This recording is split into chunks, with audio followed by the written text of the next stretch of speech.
মেয়ে আবদার করে বসলো সে শাড়ি পরে কক্সবাজার যাবে, তাই মা মেয়ে দুইজন রেডি হয়ে গেলাম কক্সবাজারের উদ্দেশ্যে। আমরা কক্সবাজারেই থাকি, আমাদের বাসা থেকে কক্সবাজার যেতে সময় লাগে 40 মিনিট।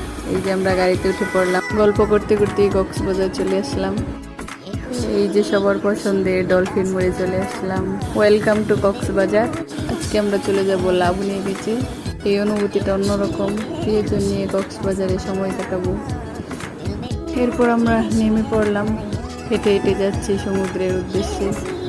এই জায়গাগুলোতে অনেক রকম জিনিস পাওয়া যায়। এই যে 40 মিনিট জার্নির পর চলে এলাম কক্সবাজার। ওই দিন কক্সবাজারের লুকটা ছিল সেই সুন্দর। সমুদ্র দেখার অনুভূতিটা অন্যরকম থাকে।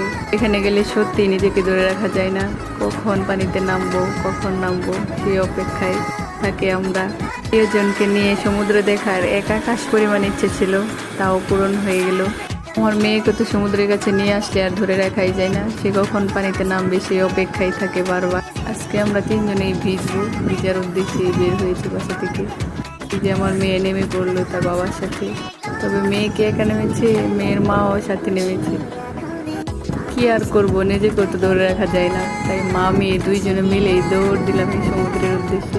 আল্লাহর সৃষ্টি কত সুন্দর, প্রিয়জনদের নিয়ে কক্সবাজার ঘোরার সেটাও পূরণ হয়ে গেল। এই এক অন্যরকম অনুভূতি।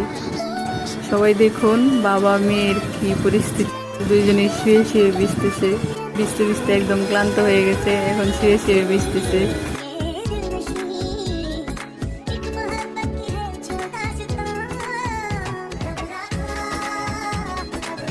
তাদের সাথে সাথে আমিও বসে পড়লাম। অনেক ভিজে হলো, অনেক ক্লান্ত হয়ে গেলাম। সন্ধ্যায় চলে আসলাম ফ্রাই খেতে। ফিশ ফ্রাইগুলো অনেক ভালো লাগে, যা জিনিসগুলো আমি একটু বেশি পছন্দ করি। তারপর খাওয়া দাওয়া শেষ করে আমরা চলে আসলাম বাসায়। অনেক ক্লান্ত হয়ে গেছি সারাদিন জার্নি করে, ঘোরাঘুরি করে, অনেক ভিজলাম আজ। এই নতুন ব্লগার, সবাই একটু সাপোর্ট করবেন প্লিজ।